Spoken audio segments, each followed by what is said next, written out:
Praise the lord. యేసుక్రీస్తు నామములో మీ అందరికీ శుభములు తెలియపరుస్తున్నాను. Thank you lord. మీరందరూ క్షేమంగా ఉన్నారని నమ్ముతున్నాను. ఏ విషయంలో మీరు ఆధైర్యపడుతూ బాధపడుతూ దిగులు పడుతూ ఉంటే మీరు అస్సలు బాధపడకండి. దేవుడు మీ పక్షముగా యుద్ధం చేస్తున్నాడు. మీకు కళ్ళకు కనపడకపోవచ్చు, ఏమి జరగనట్టుగా అనిపిస్తే కానీ దేవుడు మీకు గొప్ప అద్భుతం చేయబోతున్నాడు. మీ దుఃఖ దినాలన్నీ నాట్యముగా దేవుడు చేస్తాడు. త్వరలోనే మీకు ఒక అద్భుతం జరుగుతాయి. మీరు మీ భయం నుండి, ఆందోళన నుండి, వేద నుండి పూర్తి విడుదల పొంది ప్రభును మయపరచబోతున్నారు. దేవుని బిడ్డారా, మనకు పరలోక తండ్రి ఇచ్చిన బహుమానములో అతిపెద్ద బహుమానం ఏదంటే పరిశుద్ధాత్మ దేవుడు. ఈరోజు ఇంకా అనేక మంది పరిశుద్ధాత్మ పొందకుండా ఉండటం ఎంతో విచారకరమైన విషయం. అపోస్తల కార్యం 2:38 రాయబడి ఉంది, మీరు మారు మనసు నిమిత్తము యేసుక్రీస్తు నామములో బాప్టిజం తీసుకొని మీరు గనక మనసు మార్చుకొని దేవుని దగ్గర అడిగితే గనక ఖచ్చితంగా మీకు పరిశుద్ధాత్మ దేవుడు ఇస్తాడంట. లూకాసు వార్త 11:13 అడుగుతున్న వాళ్ళకి ఎంతో నిశ్చయముగా పరిశుద్ధాత్మను ఆయన అనుగ్రహిస్తాడని రాయబడి ఉంది. దేవుడు పరలోక తండ్రి మనకిచ్చే ఆశీర్వాదాలు కోకొలదిగా ఉన్నప్పటికీ దానిలో శ్రేష్టమైన నంబర్ 1 గ్రేట్ బ్లెస్సింగ్ ఏదంటే పరిశుద్ధాత్మ దేవుడు. మీరు పరిశుద్ధాత్మతో నింపబడ్డారా? అపోస్తల కార్యం 19:1-2 అంటున్నాడు, మీరు విశ్వాసులైనప్పుడు పరిశుద్ధాత్మతో నింపబడ్డారా అని అడుగుతున్నాడు. ఇంకా మీరు పరిశుద్ధాత్మ పొందకపోతే ఇప్పుడు మీరు పరిశుద్ధాత్మ కోసం కనిపెట్టండి.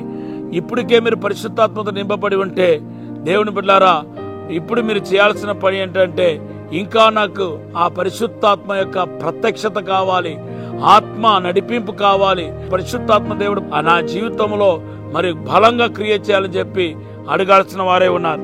మీరు విశ్వాసులైన తర్వాత కూడా ఇంకా మీరు ఎందుకు పరిశుద్ధాత్మ పొందకుండా ఉన్నారు, మీలో ఉన్న ప్రాబ్లం ఏంటి అని అడిగితే వాక్యానుసారంగా మనం ఒక్కసారి ఆలోచిస్తే బైబిల్ ఎంతో స్పష్టంగా రాయబడి ఉందండి. విధేయులైన వారికి అనుకరించబడిన పరిశుద్ధాత్మ అందరికి ఇవ్వబడదు. విధేయులైన వారికి మాత్రమే, లోబడే వారికి మాత్రమే పరలోక తండ్రి పరిశుద్ధాత్మను ఇస్తున్నాడు. చూడండి, అపోస్తల కార్యం 5:32 మనము ఎవరెవరైతే ఇంకా పరిశుద్ధాత్మను పొందకుండా ఉన్నారో ఒక్కసారి మీరు ఏ విషయంలో దేవుడికి లోబడకుండా ఉన్నారేమో, కొన్నిటిని దేవుడు విడిచిపెట్టమని చెప్పి ఉంటాడు. అవన్నిటిని విడిచిపెట్టారా లేదనే విషయాన్ని మీరు పరీక్షించుకోవాలి. కొన్నిటిని చేర్చుకోమని దేవుడు చెప్పి ఉంటాడు. అవన్నీ మీరు చేర్చుకున్నారా లేదనే విషయాన్ని పరీక్షించుకోవాలి. మన జీవితం శ్రేష్టమైన జీవితం. ఈ జీవితాన్ని మనము పొరపాటున కూడా కలిబిలి చేసుకోకూడదు, నష్టపరచకూడదు. యేసు త్వరగా వచ్చే ఈ సమయంలో దేవుని బిడ్డలారా, పరిశుద్ధాత్మతో నడిస్తేనే మనం పరలోకి వెళ్ళగలుగుతాం. అవును, ఈరోజు విధేయులైన వారికి పరిశుద్ధాత్మ నేను ఇస్తానంటున్నాడు. కనుక ఈరోజు దేవునికి లోబడాలని ప్రభు పేట మనవి చేస్తున్నాను. సగం లోబడినా దేవుని దృష్టిలో మీరు విధేయత చూపించలేనట్టే. కనుక ఈరోజు సంపూర్ణంగా మీరు దేవుడికి లోబడండి. ఈవెన్ ఆలస్యంగా కూడా లోబడవద్దు, వెంటనే మీరు లోబడాలని ప్రభు పేరట మనవి చేస్తున్నాను. రెండవదిగా మనం చూస్తే అపోస్తల కార్యం 10:44-46 ఆయన వాక్యం ఉన్న వాళ్ళందరి మీదకి పరిశుద్ధాత్మ కుమరించబడ్డాయంట. దేవుని యొక్క వాక్యానికి ప్రాముఖ్యత ఇచ్చేవారైతే ఖచ్చితంగా మీ మీదకి పరిశుద్ధాత్మ అభిషేకం కుమరించబడతాయి. దేవుని ఆత్మతో నింపబడగలుగుతారు. ఈరోజు దేవుని యొక్క వాక్యం లేని చోట పరిశుద్ధాత్మ దిగిరాదండి. ఎక్కడ దేవుని యొక్క వాక్యం ఉందో అక్కడే దేవుని ఆత్మ బలంగా క్రియ చేయగలుగుతాడు. మన జీవితాన్ని మరి సంపూర్ణంగా మార్చగలుగుతాడు. ఆశీర్వాదం వెంబడి ఆశీర్వాదం మన జీవితంలోనికి రాగలుగుతాయి.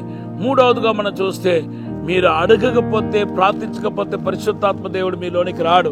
అపోస్తల కార్యం 1:14 ఆ 120 మంది కలిసి ఎడతెక్కకుండా ప్రార్థనలో ఉన్నారు కాబట్టి పరిశుద్ధాత్మ కుమరించబడుతుంది. అంతేకాదు, అడుగుతున్న వారికి ఎంతో నిశ్చయముగా పరిశుద్ధాత్మను అనుగ్రహిస్తాడంట. కనుక ఈరోజు దేవుని బిడ్డలారా, మీరు అడగండి.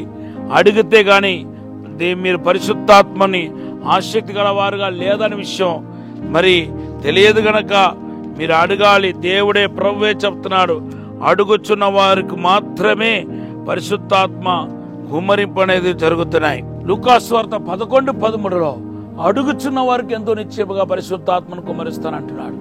కాబట్టి మీరు పరిశుద్ధాత్మతో నింపబడాలి. అదే నా ప్రార్థన కూడా. ఈరోజు ఒక చిన్న ప్రార్థన చేస్తాను. పరిశుద్ధము నమ్మకమైన పరలోక తండ్రి ప్రభా, ఎవరెవరైతే పరిశుద్ధాత్మ కోసం ఆశుద్ధ ఎదురు చూస్తున్నారో వాళ్ళందరినీ పరిశుద్ధాత్మతో నింపండి ప్రభా, అభిషేకముతో నింపండి ప్రభా. దైవిక ప్రసన్నత, దైవిక మహిమ ఇప్పుడే కుమరించబడునగాక. పరలోక వెలుగు యేసు నామములో తాకునగాక.